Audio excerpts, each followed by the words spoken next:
नमस्कार, स्वागत है आपका मुनाफे की मंडी में, जहां हम आपको कमोडिटी मार्केट की तमाम बड़ी खबरें बताते हैं। साथ ही आपके लिए बेहतर ट्रेडिंग कॉल्स भी लेकर आते हैं, चाहे वो इंट्राडे के लिए हो, पोजिशनल हो या फिर लॉन्ग टर्म के हिसाब से हो। साथ ही हाजिर बाजार की खबरों के साथ आपको देश भर के मंडियों में क्या चल रहा है एग्री मार्केट में, वो भी हम लाने की कोशिश करते हैं। चलिए सबसे पहले मेहमानों से परिचय करवा दें। भाविक पटेल है हमारे साथ, ट्रेडबुल सिक्योरिटीज से दिव्या गगलानी है, एक्सिस सिक्योरिटीज से जिगर त्रिवेदी हैं, रिलायंस सिक्योरिटीज से, और साथ ही आगे हमारे साथ जीरे की ग्राउंड रिपोर्ट लेकर हमारे साथ सजन अग्रवाल होंगे। दर्शन एग्रो के फाउंडर हैं, जीरा कारोबारी हैं, ऊंझा मंडी से गुजरात से जुड़ेंगे हमारे साथ, जिनसे हम जीरे की रिपोर्ट लेंगे। लेकिन चलिए सबसे पहले टॉप 10 खबरें देख लेते हैं कि आज कहां पर सबसे ज्यादा एक्शन दिख रहा है। गोल्ड सिल्वर की बात करें तो दोनों ही काउंटर में दायरे में कारोबार हो रहा है। हल्की तेजी हालांकि दिख रही है, 60,000 के नीचे है सोना, लेकिन चांदी 72,000 रुपए के ऊपर है। क्रूड आज दबाव दिख रहा है, कल की तेजी अब गायब हो गई है। $76 के नीचे ब्रेंट क्रूड का भाव है। नेचुरल गैस दायरे में है 188 रुपए के करीब एमसीएक्स पर, और $2.25 के आसपास नाइमेक्स पर नेचुरल गैस ट्रेड कर रहा है। कॉपर और जिंक आज यहां पर तेजी दिखा रहा है, 723 रुपए के आसपास कॉपर का वायदा, और जिंक 210 रुपए पर 1% की तेजी जिंक में दिख रही है। एग्री मार्केट की बात करें तो जीरा दबाव दिखा रहा है, 45,000 रुपए के आसपास एनसीडीएक्स पर दिख रहा है। हल्दी 7,500 रुपए के आसपास, मई हाई से हल्दी का वायदा 1,000 रुपए नीचे अब तक आ चुका है। धनिया की बात करें तो इंट्राडे में 6,000 के नीचे था, अब हल्की तेजी दिख रही है। ग्वार सीड और ग्वारगम दोनों में हल्की तेजी है, 10,700 के आसपास ग्वारगम, और ग्वार सीड की अगर बात करें तो 5,425 रुपए पे। कॉटन पर दबाव है 59,800 के आसपास एमसीएक्स पर, 1% नीचे है। कॉटन की एक पर भी दबाव दिख रहा है 2,550 रुपए के आसपास। चलिए लेकिन सबसे पहले बात कर लेते हैं कच्चे तेल की, क्योंकि कच्चा तेल जिस तरह से ओपेक के फैसले के बाद उम्मीद लगाई जा रही थी कि अब 80 के ऊपर चला जाएगा ब्रेंट क्रूड का भाव। भाविक क्या लग रहा है आपको, किस तरह की चाल कच्चे तेल की आगे रहेगी और ट्रेडर्स के लिए क्या सलाह है? देखिए, अगर पोजिशनली लॉन्ग रखना है तो आई थिंक 6200 के ऊपर जाना बेहद जरूरी है, क्योंकि ओपेक प्लस ने जो पहले प्रोडक्शन कट था वो तो 2024 तक कंटिन्यू किया है, बट एक महीने के लिए सऊदी अरेबिया ने वॉलंटरली 1 मिलियन बैरल्स का कट लिया है। बट आगे जाके भी अगर देखें यूएस के सर्विस और पीएमआई और मैन्युफैक्चरिंग, तो वो दोनों दिखा रहे हैं कि शायद स्लो डाउन हो सकते हैं। तो उसकी वजह से हमने कोई फॉलो बाइंग नहीं दिख रही है क्रूड में। और इंट्राडे भी मुझे लग रहा है कि शायद यहाँ से थोड़ा बहुत करेक्शन आ सकता है, बट अगर शॉर्ट टर्म मूविंग एवरेज हम देखें 200 दिन की शॉर्ट मूविंग चार्ट में, तो उसने बार बार वहां पे सपोर्ट और रेजिस्टेंस लिया है। 6100 पे रेजिस्टेंस लिया है और 5800 पे सपोर्ट लिया है। तो इस हिसाब से टेक्निकली मुझे लग रहा है कि यहाँ से एक बार 5870 तक आना चाहिए और वहां से एक शॉर्ट रिकवरी दिखनी चाहिए। तो आई थिंक एक डिप मिलती है कॉन्ट्रैक्ट अराउंड 5870, तो बाय कर सकते हैं 5980 के टारगेट के लिए, और 58110 का स्टॉप लॉस रख सकते हैं। ये सलाह आपके लिए कच्चे तेल पर है। इंट्राडे के लिए 5,870 पे खरीदे, 5,980 के टारगेट के लिए। जिगर आपकी सलाह क्या है कच्चे तेल को लेकर? शोमोहन सी, कल जो ओपेक के डिसीजन के बाद जो मूवमेंट था वो बहुत ही एक्सपेक्टेड था, लेकिन मार्केट ने यहाँ पे सस्टेन नहीं किया है। रशिया की ओर से कोई अग्रेसिव स्टेटमेंट्स नहीं आए हैं, और सऊदी अरेबिया ने ये जो किया है वो क्लियरली बोला हुआ है कि 1 महीने के लिए ही ये यहाँ पे प्रोडक्शन कट करेंगे, आगे जाके वो सिचुएशन को ऑब्जर्व करके आगे का डिसीजन लेंगे। तो इसके बाद हमने देखा कि WTI क्रूड ऑयल $71-72 के आसपास स्ट्रगल किया है, and I think currently also is trading around 71 only. Intraday में आज हम देख रहे हैं कि प्राइसेस में थोड़ा बहुत सेल ऑफ आया हुआ है। डॉलर इंडेक्स भी स्ट्रेंथ में है, 103.89 के आसपास यहाँ पे स्टेडी है। आई थिंक मुझे लग रहा है यहाँ पे और बिकवाली का माहौल बन सकता है। I am comfortable going short in crude oil. In fact crude oil अगर थोड़ा सा बाउंस भी आता है 5970 तक का, one should go short in June contract 5970। Stop loss should be 6030, target would B 5870। 5870 के स्टॉप लॉस के साथ यहां पर आपको खरीदारी की सलाह जिगर दे रहे हैं। दिव्या आपकी कॉल क्या है? ऑप्शन में भी कोई ट्रेड है आपके पास क्या? हाँ, गुड मॉर्निंग विष्णुमोहन जी। जैसे कि कल क्रूड ऑयल गैप अप हुआ था सरप्राइज कट के बाद, पर जो रैली है वो सस्टेन हो नहीं पाई, क्योंकि उसका मेन फैक्टर ये थी आईएसएम सर्विस पीएमआई जो डेटा आया था वो वीक आया था। और एक कंसर्न भी है यूएस में, डिमांड कंसर्न है, और साथ में चाइना की मैं बात करूँ तो वहाँ पे भी जो इकोनॉमिक रिकवरी है वो इतनी फास्ट हो नहीं रही है, तो वहां से भी एक डिमांड कंसर्न आ रहा है। ऑल्दो की सप्लाई टाइटन होगा जुलाई महीने से, पर जब तक डिमांड कंसर्न रहेगा, ये जो वर्ल्ड लार्जेस्ट ऑयल कंज्यूमर है यूएसए और चाइना में, तब तक मुझे लगता है कि सेल ऑन राइज की स्ट्रेटेजी हमें करनी चाहिए क्रूडल के अंदर। 5,900 का जो पुट ऑप्शन है वो 90 के अराउंड बाई करें, स्टॉप लॉस हम 60 का रखें और टारगेट ऊपर में 130 का मेंटेन करें। कॉन्ट्रा बैठे यहाँ पर 5,900 की पुट खरीदने की सलाह है 90 के लेवल पर 130 के टारगेट के लिए। चलिए अब चांदी की चाल देखते हैं। 72,000 के ऊपर चांदी आ चुकी है, हल्की तेजी यहाँ पर दिख रही है। जिगर, क्या सलाह है, चांदी में क्या करना चाहिए 72,000 के ऊपर?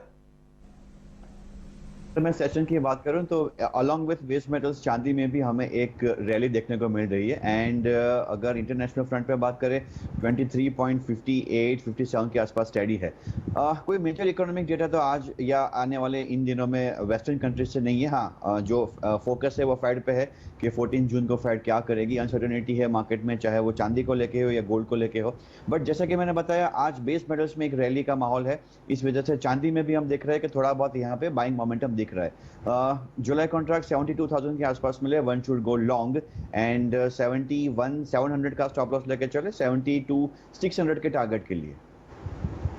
चांदी पे आपका है भाविक, आप क्या सलाह दे रहे हैं? 72,000 के ऊपर क्या करना चाहिए ट्रेडर्स को? थोड़ा तो बाई करना चाहिए, क्योंकि चांदी में अगर कॉमेक्स में देखें तो 23 से 2280 का जो एक सपोर्ट है वो अच्छा बन चुका है। ऑल्दो 2420 का एक सॉलिड रेजिस्टेंस है, अगर उसके ऊपर जाता है तो मुझे लग रहा है 25 तक भी रैली हो सकती है, क्योंकि ये भी कोई मेजर डेटा है नहीं यूएस से या यूरोप से। तो मुझे लग रहा है कि एटलीस्ट ये भी गोल्ड और सिल्वर दोनों एक नैरो रेंज में ट्रेड करेंगे because of lack of trigger.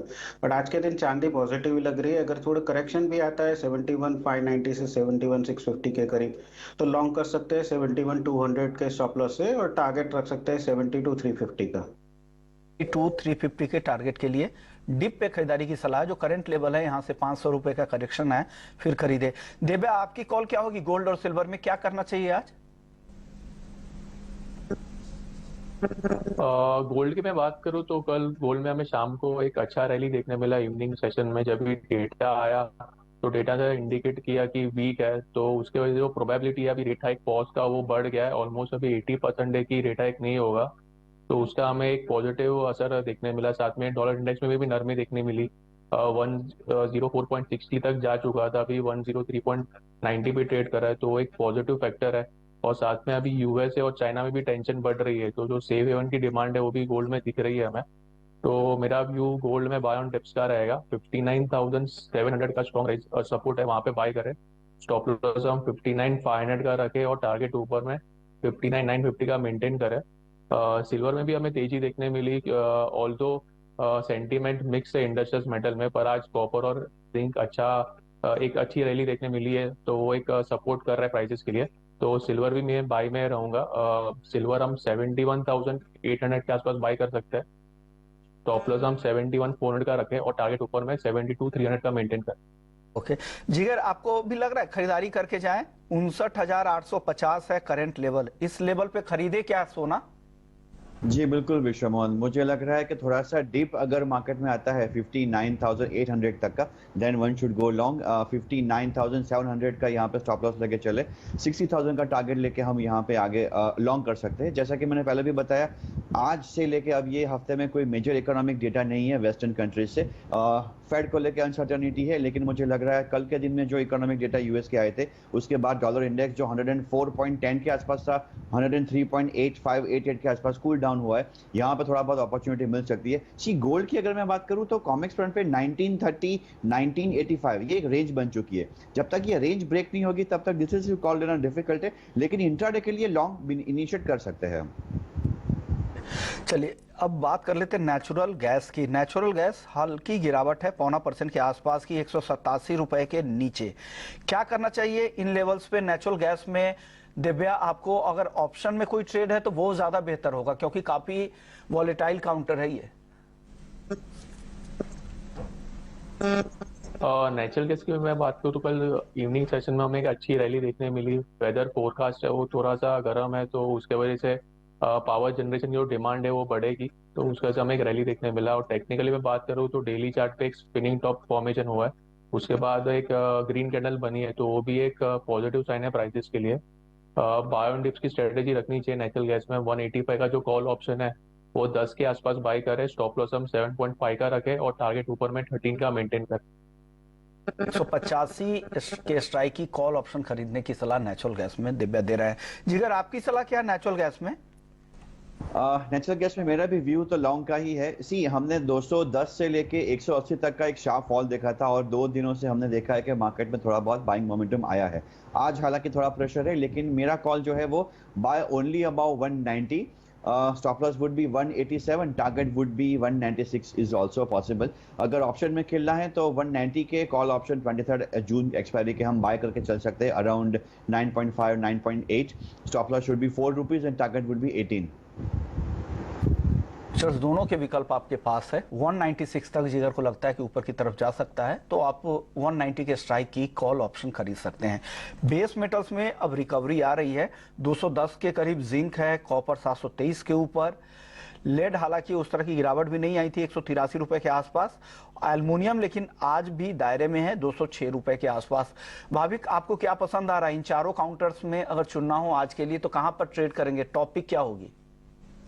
मेरी टॉप पिक रहेगी कॉपर में। कॉपर में मुझे लग रहा है कि 720 से 730 का एक ऊपर का जो रेंज है वो आई थिंक एक रीटेस्ट करने जरूर से आएगा, क्योंकि हमने एक अच्छे रिकवरी देखने को मिले है 704 से।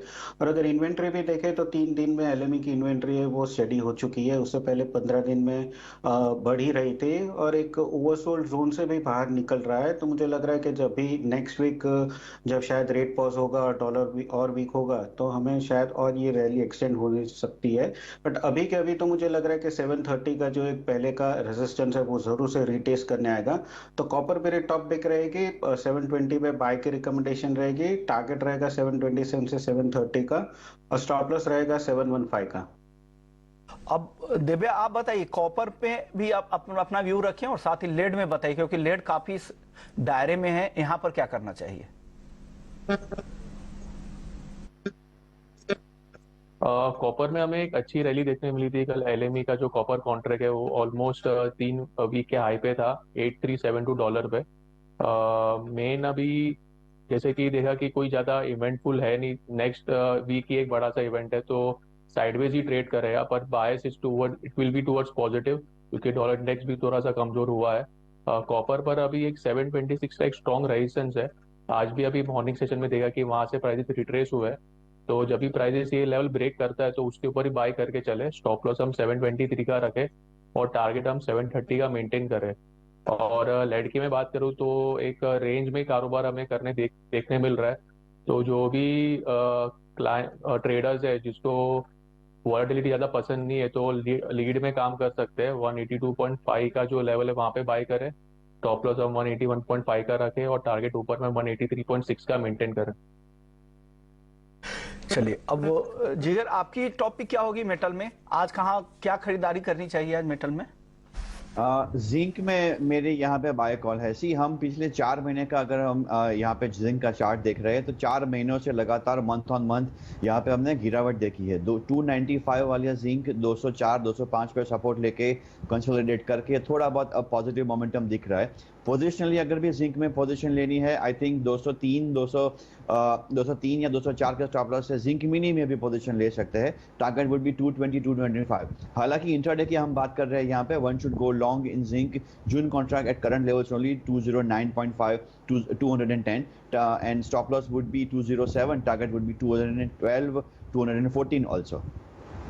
ओके, चलिए अब बात कर लेते हैं एक अहम खबर की। जीरे को लेकर वो खबर है, लेकिन उससे पहले आईएमडी की तरफ से एक खबर आ रही है कि दक्षिण पूर्वी अरब सागर में चक्रवाती तूफान की संभावना बन रही है। आईएमडी से इस तरह की बात कही गई है और ये एक अहम अपडेट, क्योंकि आईएमडी का अनुमान है कि कल केरल में मॉनसून की एंट्री हो जाएगी। उससे पहले ये चक्रवाती तूफान की जो खबर आईएमडी की तरफ से कही कि पूर्व मध्य और दक्षिण पूर्व अरब सागर में ये तूफान आ सकता है। और कल भी हमने आईएमडी के सीनियर साइंटिस्ट से बात की थी, उनको लगता है कि कल केरल में मॉनसून की एंट्री हो जाएगी। उसके बाद आगे मॉनसून को लेकर क्या प्रोग्रेस रहेगा इस पर अब आगे नजर रहेगी। कल पूरी डिटेल्स लेकर आएंगे। कल फिर से हमारे साथ आईएमडी के साइंटिस्ट लाइव होंगे। कल मॉनसून की एंट्री कब तक होगी केरल में, आगे की क्या दिशा रहेगी मॉनसून को लेकर, पूरा अपडेट हम आपके लिए लेकर आएंगे।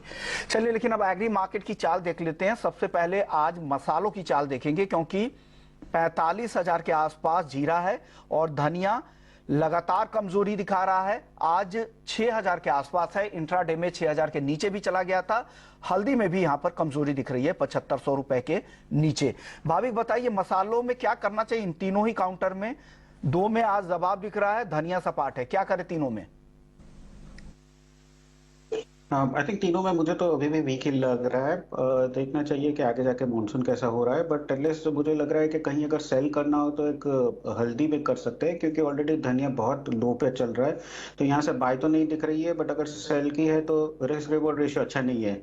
और जीरे की बात करें तो मुझे लग रहा है जीरा 43 से 46 की एक रेंज बन चुका है। आगे जाके भी मुझे लग रहा है कि एटलीस्ट 10 दिन में कोई बड़ी मूवमेंट नहीं आएगी।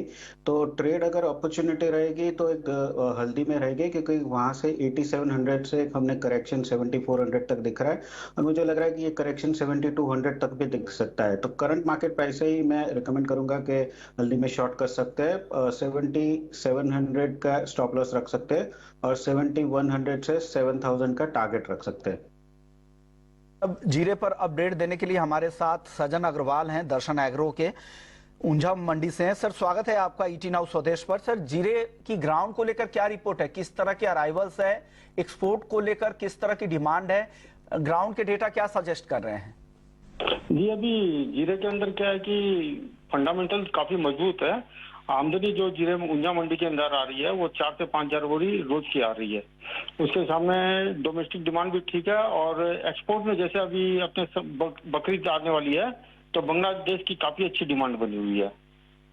सर, ये इतने ग्लोबल भाव क्या उतने कॉम्पिटिटिव है? क्योंकि कहा जा रहा है कि इंडिया में भाव ज्यादा है तो एक्सपोर्ट में दिक्कत हो रही है, क्योंकि ग्लोबल सप्लाई भी बढ़ी है पिछले कुछ दिनों में। जी जी जी, जैसे कि तुर्की, सीरिया, अफगान की फसल सामने खड़ी है अपने, उनके कोटेशन थोड़े नीचे आ रहे थे, मगर वो पिछले 2-3 दिनों में उनके करीबन $200-250 के भाव बढ़े हैं। और वो क्रॉप एक 7-8 लाख बोरी के आसपास की क्रॉप है, वो इंडिया के मार्केट को कोई इफेक्टिव नहीं करती है। ओके। तो ऑलरेडी जो कंज्यूम है ऑल ओवर वर्ल्ड में जीरे की सप्लाई है वो अपने ऊंझा से ही होनी है। ओके, डोमेस्टिक अराइवल की क्या स्थिति है सजन जी? अराइवल 4 से 5 हजार बोरी पर डे आ रही है। ऑन एन एवरेज से बताइए, ऑन एन एवरेज जो रहते हैं इस सीजन में आमतौर पर उससे कम या ज्यादा है? कम है पिछले सालों की तुलना में। ओके, और राजस्थान को लेकर क्या रिपोर्ट आ रही है जीरे में अब? जैसे राजस्थान की मंडियों में माल नहीं के बराबर आ रहा है। किसी छोटी छोटी मंडियों में 500-700 बोरी की अराइवल है, और मोटा मोटी गुजरात की मंडी और राजस्थान की मंडियों का मतलब किसानों के पास से 90% जीरा निकल चुका है, जो कि अभी छोटे व्यापारियों या बड़े व्यापारियों के हाथ में आ चुका है। ओके, अब भाव की बात कर लेते हैं। सर, भाव 45,000 रुपए के आसपास है वायदा में, हाजिर में भी उसी आसपास में है। क्या लग रहा है यहाँ से कितनी तेजी की उम्मीद करें? जो खरीदारी करना चाह रहे हैं उनके लिए क्या सलाह देंगे? इन भाव पे खरीदे या और गिरावट का वेट करना चाहिए नई खरीदारी से पहले? जी, इसमें 10 रुपए का करेक्शन मान के अभी भी खरीदारी कर सकते हैं, क्योंकि जीरे के भाव के लिए आसमान खुला है। बहुत जल्दी इन फ्यूचर मेरे ख्याल से 1 महीने के अंदर ये जीरा 500 रुपए ट्रेड करता हुआ वायदा बाजार में दिखाई देगा। ऊपर 600-700 कुछ भी भाव हो सकते हैं, कुछ भी कहा नहीं जा सकता, क्योंकि जीरा इस बार शॉर्ट आइटम है।